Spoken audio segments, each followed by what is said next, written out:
Kung kahapon po ay pinagdiwang natin ang pagtatanghal ng krus ni Kristo na nagdulot sa atin ng kaligtasan.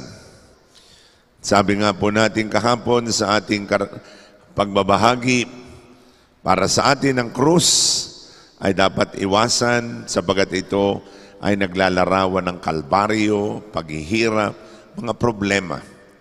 At noong panahon ni Jesus, ang krus ay isang pamamaraan ng pagtanggap ng kamatayan ng isang kriminal sa pamagitan ng pagpapako sa krus. Nang mamatay ang Panginoon sa krus, nag-iba na ang kahulugan ng krus. Hindi na ito simbolismo ng kahihiyan. It's no longer a symbol of defeat and humiliation, but the cross became the symbol of victory, triumph. At isa pang makikita natin sa krus, ito po ay tanda ng walang hanggang pag-ibig ng Diyos. Na kapag nakita natin ang krus, na parang sinasabi ng Panginoon, namatay ako para sa inyo sa ganitong kapamaraanan. So it is the symbol of the tremendous love of God.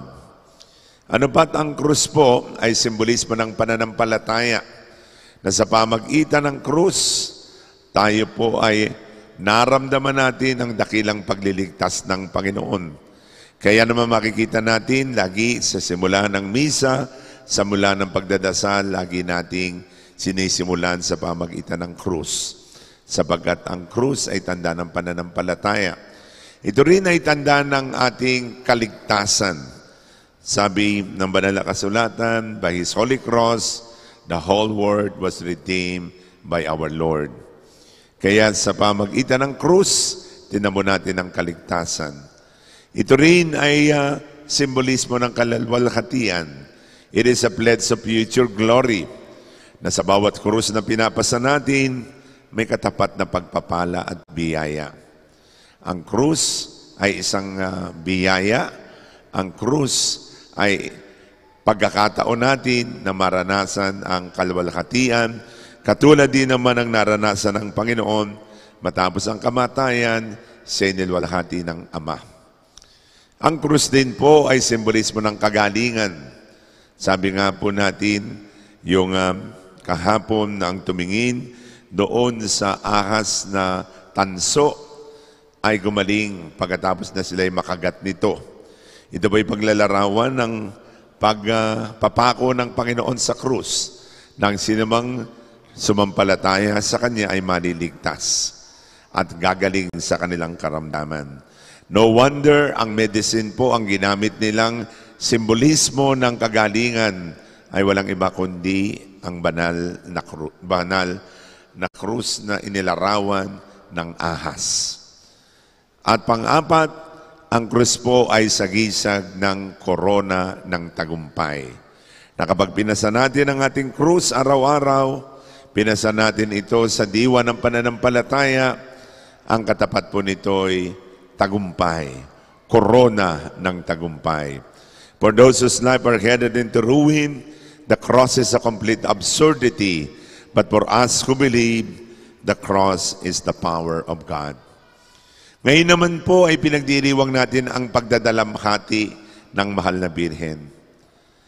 Mama Mary was there in all those painful moments of her Son, Jesus Christ, including the very most painful part is during the crucifixion, na wala siyang nagawa.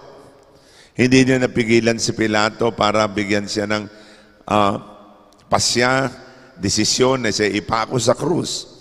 Hindi niya napigilan ng mga sundalo sa paghahagupit sa kanyang anak na si Jesus. Hindi niya na tulungan si Jesus na pasinin ang kanyang krus.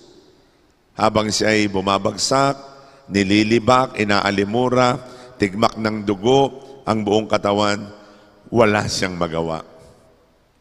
Ano ang ginawa ng mahal na Birhen? Sinamahan ang Panginoon sa lahat ng pinakamasakit na bahagi ng buhay.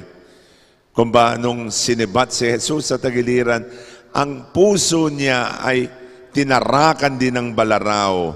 Sangayon nga kay Propeta Simeon, na parang Mama Mary experienced to break not only her body but her soul was divided because of the pain, because of the agony that Mama Mary experienced while watching Jesus died on the cross. Hindi man lang binanggit ang pangalan niya dito sa ating banal na ebanghelyo. Nakatayo roon, kasama ni Jesus sa krus, ang kanyang ina at ang kapatid na babae nitong si Maria. Hindi binanggit, pero merong pangalan na binanggit, asawa ni Cleopas, si Maria Magdalena, at pagkatapos, ang isa sa pinakamasakit na pangyayari doon sa krus na binanggit ng Panginoon, Ginang, narito ang iyong anak. Woman, this is your son. Sabay turo kay Juan Bautista. San ang Juan Bautista? Kay Juan na disipulo niya. Hindi na ako ang iyong anak, siya na ang iyong anak. Gaano kasakit sa isang ina na siya ay ibigay ang ibang tao bilang kanyang anak. Si Juan po ay naglalarawan ng simbahan. Tayo pong lahat. Na parang sinasabi sa atin, si Maria ang ating ina. At gayon din sinabi niya, narito ang iyong ina. Sabi kay Juan, behold your mother. At tayo po ay binigyan ng Panginoon ng isang ina na nangangalaga, nagdadalamhati. Sa tuwi tayong nalulungkot, sa tuwi tayong nasisinsay, sa tuwi tayong napapalayo sa Diyos, patuloy na nagdadalamhati ang mahal na Birhen. At ano po ang aral na makukuha natin? Ang mahal na Birhen nga po ay nagdalamhati. Pero hindi po natapos ang buhay niya sa dalamhati. Sabagat ang kanyang pagdadalamhati ay naging kanyang tungtungan upang tanggapin niya ang korona sa kaharian ng langit. Tayo rin po, kung gusto nating magtagumpay sa buhay, kung gusto nating makaranas ng kalwalhatian, daraan muna tayo ng kapighatian. Daraan muna tayo ng kalungkutan. Makakaranas muna tayo ng kalbaryo, pasakit sa ating puso. Pero katulad po ng mahal na Birhen, pansamantala lang po ang lahat. Sabagat pagdating ng araw, katulad ng mahal na Birhen, luluwalhatiin din tayo sa kaharian ng langit. Kaya nga po, bawat dalamhati, bawat luha, bawat hirap na inyong nararanasan, may katapat na kalwalhatian sa kaharian ng langit. The more you carry your cross, the more you become closer to the Lord. The more you become closer to the Blessed Mother. Because the greatest bonding that we can have with Jesus and the Blessed Mother is through suffering, through embracing the cross, through embracing the way of the Dolorosa, La Via della Rosa. Walang iba po na daan tungo kay Maria at kay Jesus, kundi ang daan ng krus. Sana nga po sa araw na ito, ano man ang ating mga pinagdaraanan sa buhay, huwag po tayong mapagod magpasa ng krus. Huwag po tayo magsawa sa karanasan ng paghihirap at pagsubok, sabagat ang lahat po ay lilipas. Lahat po ay pansamantala.